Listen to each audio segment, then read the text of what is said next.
మాతా పితృదేవతాభ్యో నమః.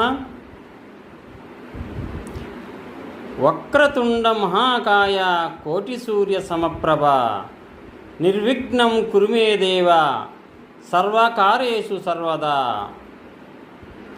నమస్తే మిత్రులారా, నేను శ్రీనివాసాచార్యులు.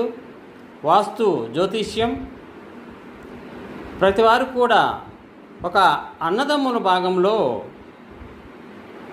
ఇద్దరు ఒక ఇల్లు నిర్మించుకోవాలనుకున్నప్పుడు పెద్దవాళ్ళు పై పక్క ఉంటారు, చిన్నవాళ్ళు కింది పక్క ఉంటారు. ఏది పడమట భాగం అయినా సరే, దక్షిణ భాగం అయినా సరే, పై భాగం కాబట్టి ప్రతివారు ఆ ఇల్లు కట్టుకునేటప్పుడు డౌట్ అడుగుతూ ఉంటారు. ఏమిటంటే, మేము ఇద్దరు అన్నదమ్ములు ఇల్లు కట్టుకున్నాం కాబట్టి పెద్దవాడు ఒక పోర్షన్ వేసుకున్నారనుకోండి, చిన్నవాళ్ళు ఒక పోర్షన్ వేసుకుంటారు. మళ్ళీ చిన్నవాళ్ళు రెండో పోర్షన్ వేసుకోవాలా అనుకున్నప్పుడు పెద్దవాళ్ళు వేసుకోలేదు కదా, మనము చిన్నవాళ్ళం వేసుకోవచ్చా లేదా అనే ఒక డౌట్ ఒకటి ప్రతి వాళ్ళకి ఉంటుంది. తప్పేం లేదు, వేసుకోవచ్చు. కానీ ఒక పోర్షనా, రెండు పోర్షన్లా, మూడు పోర్షన్లా అనే దానితో ఎటువంటి సంబంధం లేదు. కానీ కింద మనం వేసుకునే బేసు మట్టం ఉంటుంది కదా, ఆ బేసు మట్టము పెద్దవాడు హైట్ ఉండి బేసు మట్టము చిన్నవాళ్ళది హైట్ కొంచెం తక్కువ ఉంటే చాలు.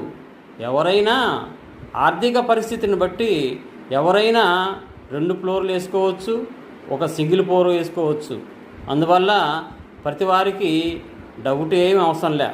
ఎందుకంటే అన్నదమ్ముల భాగాల్లో ఆర్థిక పరిస్థితి ఒకరికి బాగుండొచ్చు, చిన్నవాళ్ళకి బాగుండొచ్చు, పెద్దవాళ్ళకి బాగుండొచ్చు. కానీ పెద్దవాళ్ళు వేసుకోలేనప్పుడు చిన్నవాళ్ళు వేసుకోవచ్చా లేదా అని ఒక డౌట్ ఉంటుంది.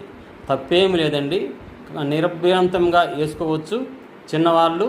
కానీ మనం చూసుకోవాల్సింది మెయిన్ బేసు మట్టము కరెక్ట్గా ఉందా లేదా, హైట్ ఉందా లేదా. బేసు మట్టంలోనే డిఫరెంట్ తప్ప మనం వేసుకునే ఫ్లోర్ల మీద ఎటువంటి డిఫరెంట్ లేదు. మిత్రులారా, ఎవరైనా ఇది నచ్చితే షేర్ చేయండి, సబ్స్క్రైబ్ చేసుకోండి. ఎవరికన్నా మీకున్న డౌట్ ఉంటే ఫోన్ నెంబర్ ద్వారా ఇస్తాము, ఫోన్ నెంబర్ అడిగి తెలుసుకోవచ్చు. నమస్తే.